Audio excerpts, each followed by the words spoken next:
Ini cantik banget loh ini loh. Ini buat Ubin. Awalnya pengen jadi pegiat lingkungan, tergeraknya tuh karena apa sih? Terutama di Indonesia itu sampah tuh ada di mana-mana gitu ya. Kita harus bikin sesuatu yang mereka tuh menarik buat mereka gitu loh. Akhirnya ya udah berawal dari situ kita akhirnya pertama yang kita olah adalah plastik gitu.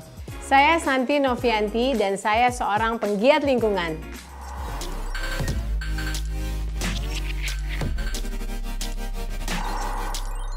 Hai teman ninja, sebelum kita mulai berguru, saya akan kasih kabar gembira dulu. Akan ada total of cash senilai Rp500.000 untuk 5 orang pemenang yang beruntung di akhir video ini. Jadi tonton video ini sampai selesai untuk bisa menjawab kuisnya dan menangin hadiahnya. Semoga beruntung. Kak Santi, apa kabar? Baik, alhamdulillah. Baik ya. Aku seneng banget nih ada di sini melihat banyak sekali banyak sampah plastik yang tadinya mungkin cuman barang yang nggak berharga tapi di recreate jadi sesuatu yang benar-benar ada value-nya gitu. Aku pengen diceritain sih sama Kak Santi, awalnya pengen jadi pegiat lingkungan, tergeraknya tuh karena apa sih? Oke, awalnya itu aku sama adik aku Iqbal itu kita tuh mulai sedih banget kalau kita traveling. Aku suka traveling ke berbagai tempat. Itu kita tuh sedih banget ya lihat kondisi, terutama di Indonesia itu sampah tuh ada di mana-mana gitu ya. Sampah di mana-mana gitu kan. Terus kayak sedangkan Indonesia itu kan indah banget, tapi itu dengan sampah tuh kayak nilainya tuh jadi nggak ada gitu kan. Terus kayak aku kepikiran sama Iqbal, kita ngerjain apa ya gitu. Kita buat sesuatu yuk gitu. Untuk kayak orang untuk buang pada sampah pada tempatnya atau apa itu kan udah biasa banget gitu ya. Jadi maksudnya kita harus bikin sesuatu yang mereka tuh menarik buat mereka gitu loh. Akhirnya ya udah berawal dari situ kita akhirnya pertama yang kita olah adalah plastik gitu. Kertabumi udah sebesar ini gitu. Apa sih langkahnya dan juga mungkin bisa menginspirasi teman-teman ninja juga bahwa dari barang yang sangat dekat dengan kita yang mungkin nggak ada harganya, gimana caranya mengubah mindset kita biar akhirnya kita tuh bisa bikin barang-barangnya sangat cantik loh gitu. Oke, maksudnya dari sampah ini orang pasti nilainya pasti mandang sebelah mata sampah plastik atau apa gitu loh. Nah makanya supaya orang mau tertarik itu memang harus benar-benar diolah, dikreasikan yang bagus gitu, yang berestetika gitu. Jadi orang tuh nggak malu untuk bawanya gitu. Skill-skill apa aja sih yang perlu dipunya sama seseorang untuk bikin barang-barang kayak yang udah ada di Kertabumi ini? Oke.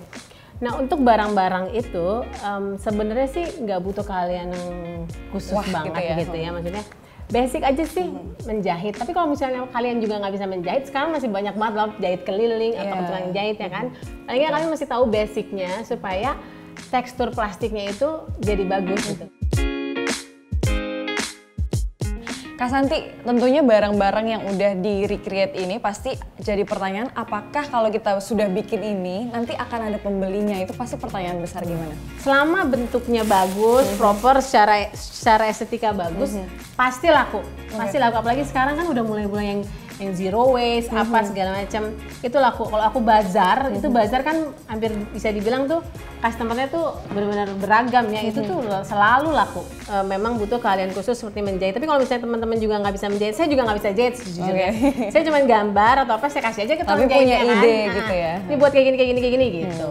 Jadi maksudnya apa aja bisa deh selama kita mau berusaha tuh apa aja pasti bisa. Nah pastinya temen ninja nih Mbak juga pengen tahu apa aja dari sampah. Mungkin kalau tadi udah dikasih lihat tas gitu ya. Apalagi selain mungkin tas, sandal, sampah apalagi mungkin dari plastik dan sampah lainnya apa aja? Ini contoh coaster ya. Ini dari apa nih? Kalau ini dari tutup botol minuman-minuman kemasan.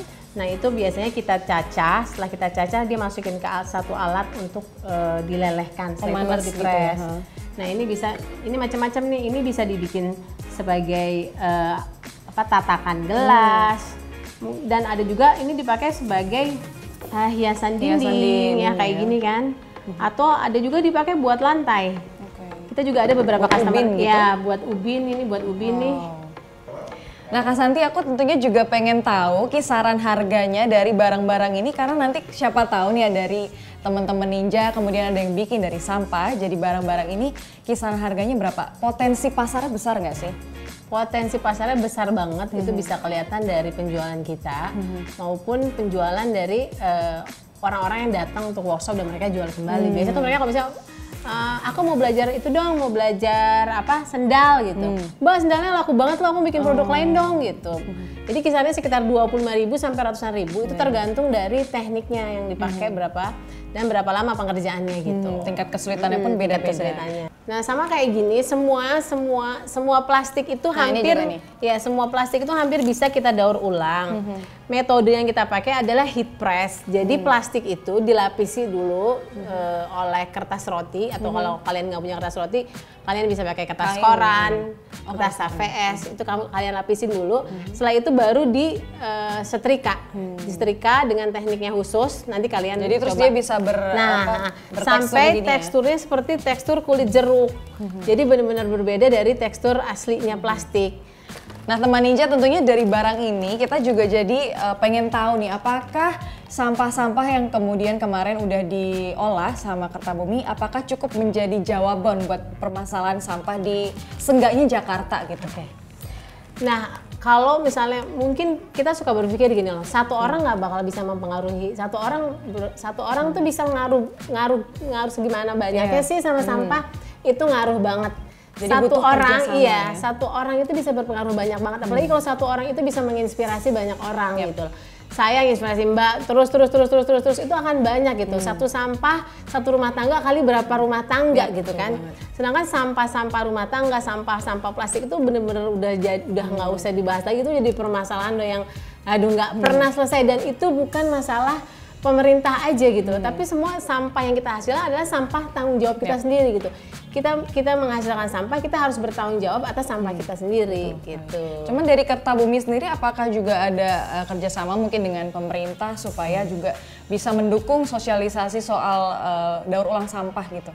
Kita banyak kerjasama sama instansi-instansi terkait, sama bank-bank sampah gitu. Mereka juga kadang datang untuk ngajak, kita juga suka datang untuk mengadakan workshop atau apa gitu loh. Jadi workshop itu ya yang paling juga aku sering lihat di Instagramnya di Kertabumi, sering bikin workshop untuk plastik-plastik, dan ini tentunya bisa jadi menarik juga buat temen ninja, dan kita akan tahu sesaat lagi tutorialnya bikin barang-barang cantik ini seperti apa. Teman ninja, saat ini kita mau langsung cobain tutorialnya, nanti langsung dikasih tunjuk sama Kak Santi, dan kali ini di depan kita udah ada lilin, dan bikinnya dari sampah apa sih, kita langsung tanya aja.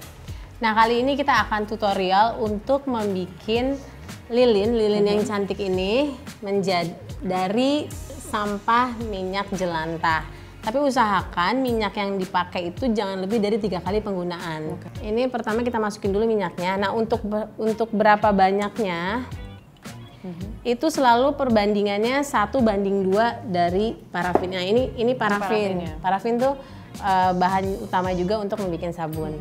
Jadi selalu 1:2, selalu parafin yang lebih banyak dibanding minyaknya. Jadi ini terus kita lelehkan.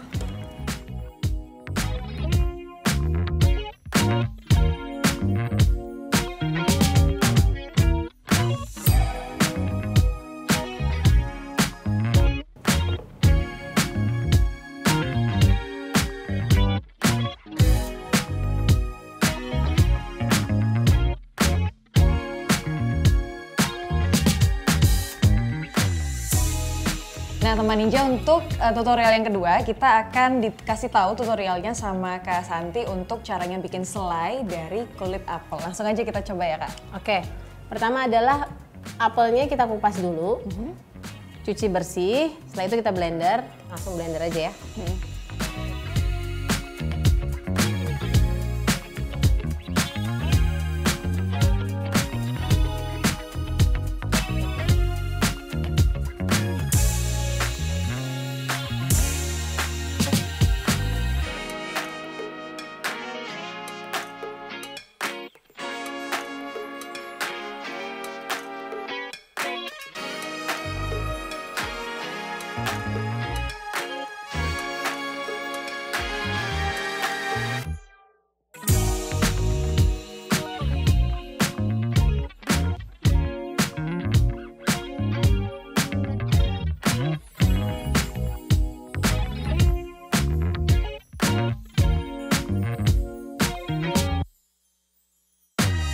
Untuk tutorial yang ketiga kali ini udah seru banget karena udah ada mesin jahit di sini dan juga tas kresek untuk nanti dijadiin pola.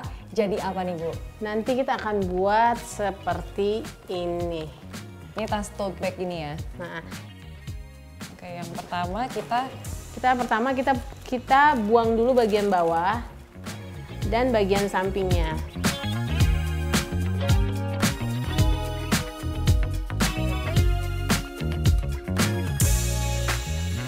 Selalu lapisi kertas itu dengan kertas roti ya, supaya nggak lengket di setrikanya.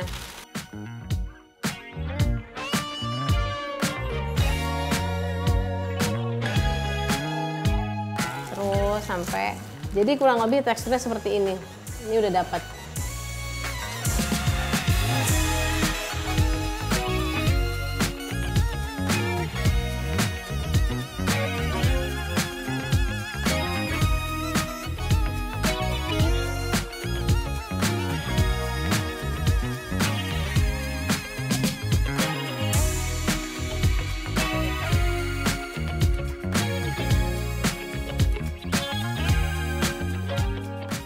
Nah ini kita langsung mulai untuk jahitnya. Ya jadi tadi kan kita udah bikin plastiknya bertekstur seperti kulit jeruk.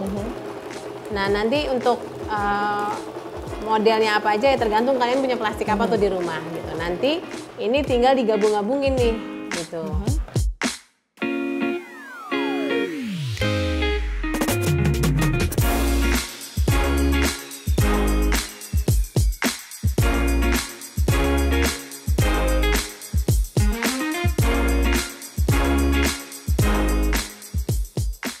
Menjadi opsi bisnis bermodal murah. Berguru episode kali ini sangat-sangat mengajarkan kita untuk lebih menghargai sampah yang ada di dekat kita dan juga bagaimana caranya mendaur ulang sampah rumah tangga menjadi sesuatu yang lebih kreatif dan juga bernilai. Jadi ini wajib banget untuk teman ninja cobain sendiri di rumah. Dan yang pasti juga terima kasih banget untuk Kak Santi telah menyempatkan waktu, meluangkan waktu untuk sharing pengalaman, sharing keterampilan dan sharing ilmu juga bersama aku dan teman ninja tentunya. Terima kasih juga buat semua teman ninja yang udah berguru dengan Kertabumi.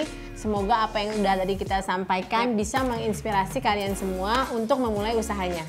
Dan pastikan kamu juga jangan sampai ketinggalan episode berguru lainnya dengan cara klik subscribe, like, dan juga share ke semua kerabat kamu. Dan juga jangan lupa untuk tulis di kolom komen kira-kira apa sih yang pengen kamu pelajari di next episode-nya berguru. Untung belum tentu, usaha aja dulu. Saya Dita Gerarda, sampai jumpa di episode berguru, belajar ragam usaha baru selanjutnya.